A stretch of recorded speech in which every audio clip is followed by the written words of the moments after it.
The doors burst open before the prayer could even begin. Not with a crash, but with a deliberate, echoing thud that swallowed the sterile air of the Vestal house. She didn't scream. Not yet. Her breath hitched, a fragile thing caught in the sudden cold draft that swept through the sacred chamber, carrying with it the smell of damp earth and dread. Guards, their faces chiseled from indifference, gripped her arms, pulling her away from the flickering altar where the sacred flame danced, mocking her plight with its unwavering light. Hope was part of the punishment. A priest, his eyes like chips of flint, stepped forward, his voice a low, deceptive murmur. "You will find peace, child. The earth awaits to embrace you, to cleanse your transgression." His words, intended to soothe, were a poison, an insidious lie promising mercy while delivering damnation.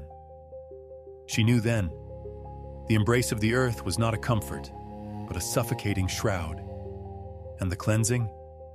It was an erasure. He ground swallowed her whole, not in a final merciful gulp, but with a slow, grinding hunger that would stretch into an eternity. This was not just a judgment, it was a ritual of obliteration. This was Rome. Not the Rome of grand aqueducts and victorious legions, but the Rome of shadows, of whispers, and of a piety so brutal it made the arenas seem almost merciful.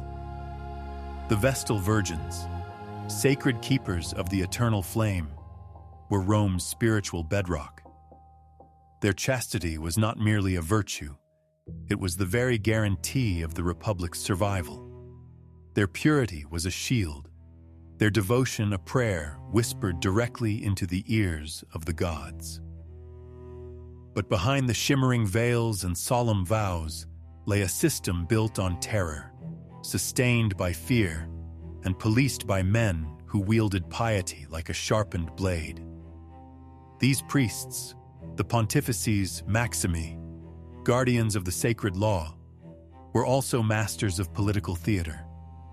They understood that to control the soul of Rome, they must first control its most sacred symbols. And what symbol was more potent, more terrifyingly vulnerable, than a young woman consecrated to a goddess, yet wholly at the mercy of mortal men? Faith became propaganda. Accusations of unchastity, incestum, were rarely about true transgressions. They were about power, about scapegoats when the Tiber flooded, or when the harvests failed, or when a general lost a battle far from home. A virgin's alleged fall was never just her own. It was an omen, a cosmic imbalance that demanded a brutal public correction. And the correction was absolute. A virgin found guilty was not executed by sword or axe. No, Rome reserved a special, exquisite cruelty for its fallen goddesses. She would be entombed alive, buried, not simply killed, but erased, her very existence walled off from the world of the living and the dead, condemned to a twilight realm of agonizing isolation. The ritual was precise, chilling in its detail, ensuring that the blood of a Vestal never stained the sacred soil of Rome directly. A perverse legalism, a monstrous loophole. If you want to uncover what they tried to erase, subscribe and ring the bell. Not for them, but for the voices they silenced. Because even in that sealed darkness, a story refused to die. The procession was a mockery of a funeral, a macabre ballet of official grief. Dressed in the robes of the deceased, she was carried on a litter not to a pyre, but to the Campus Sceleratus, the field of wickedness. Every step was a descent, every tolling bell a hammer blow against her rapidly disintegrating humanity. The priests chanted, their voices devoid of comfort, painting her as a blight, a living wound on the body of Rome. Her name was stripped, her identity dissolved, replaced by the single damning accusation, impura, unclean. The city itself turned out, a morbid audience drawn by the spectacle of divine retribution. Children, clutched by their mothers, pointed, their innocence twisted by the horror unfolding before them. Mercy died that day. They led her to a narrow chamber, carved deep beneath the earth, a tomb designed not for rest, but for unimaginable torment. A small lamp, a meager portion of bread and water, symbols of a life not taken by human hand, but by the will of the gods. A legal fiction, cold and absolute. She was not murdered. She was merely contained. Wall her in, seal her away, let the gods handle the rest. They watched, impassive as she was lowered into the pit. The final act was swift and merciless. Stone slabs slid into place, dirt piled against the opening. The last sliver of light vanished, plunging her into an absolute suffocating darkness. The air grew heavy, thick with dust and the scent of freshly turned earth. There was no escape, only silence. And then, the true horror began. The gnawing realization that she would not simply die, but would starve, alone, in the dark. Her breath became a precious, dwindling resource. Every tremor in the earth above, every distant sound, amplified into a terrifying symphony of her encroaching end. Her body, once considered sacred, was now a vessel of suffering, a testament to Rome's unyielding dogma. And still, Rome thrived. But beneath that silence, something began to resist. It was not a physical struggle against the stone, for that was futile. It was an internal defiance, a rebellion of the spirit against the crushing weight of oblivion. In the absolute black, the Vestal's senses, stripped of all external stimuli, sharpened. Her world became tactile. The cold, unyielding stone, the rough fabric of her clothes, the gritty texture of the bread. She measured time not by sun or moon, but by the relentless rhythm of her own weakening pulse. Days blurred into weeks. The thirst became a fire, the hunger a hollow ache that consumed her. Yet, within this crucible of suffering, a transformation occurred.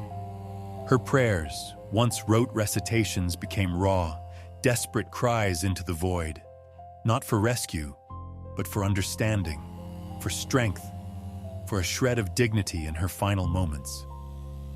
She remembered the sacred flame, not as a symbol of Rome's power, but as a pure, unwavering light within herself. Her chastity, once enforced, became a defiant act of self-possession, an inner fortress against the ultimate violation of her being. Suffering became prayer. She knew her body would fail, but her spirit, the essence of who she was, would not be extinguished. She would not beg. She would not break. In that suffocating darkness, she found a terrible, profound freedom, the freedom of having nothing left to lose. And in that freedom, she reclaimed herself, not as Rome's disgraced virgin, but as a woman whose life, however brutally truncated, was her own to give or to withhold. Would you have endured it, or broken like the rest? She would become a legend, whispered in the shadows, long after Rome itself crumbled. Rome, in its meticulous cruelty, sought not just to kill, but to erase. The records of these entombed Vestals were purged, their names struck from the annals, their very existence an inconvenient stain on the Republic's idealized piety. The Campus Sceleratus, once a place of execution, was later built over, its gruesome history paved beneath new foundations, new temples, new triumphs. They tried to bury the truth, just as they buried the women. But history, like the earth itself, has a way of revealing its secrets. Centuries later, during excavations, The faint outlines of narrow, ancient chambers were sometimes discovered. Not grand tombs, but simple, brutal pits. And sometimes, within them, the skeletal remains of a young woman, often still clutching fragments of ancient pottery, a lamp, or even the remnants of a veil.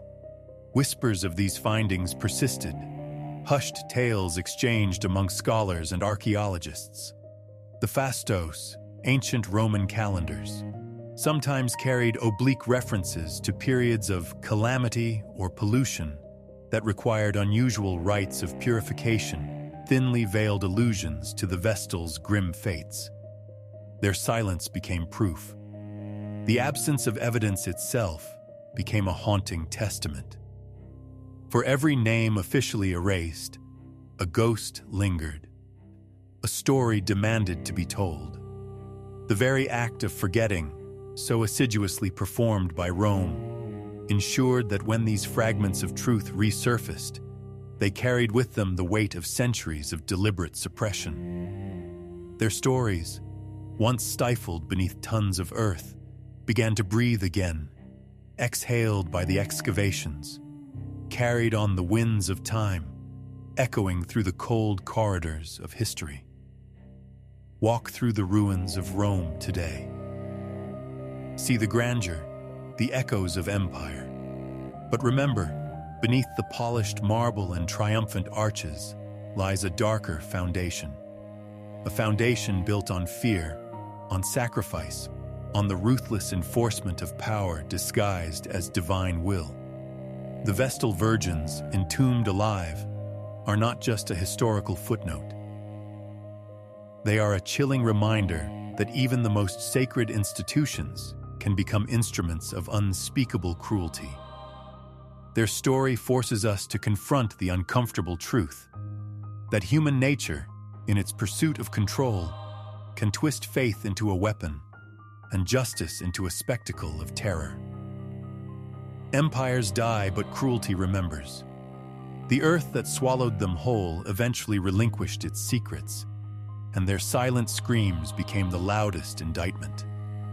We stand today as inheritors of a past that refuses to stay buried, a past that demands not just to be known, but to be understood.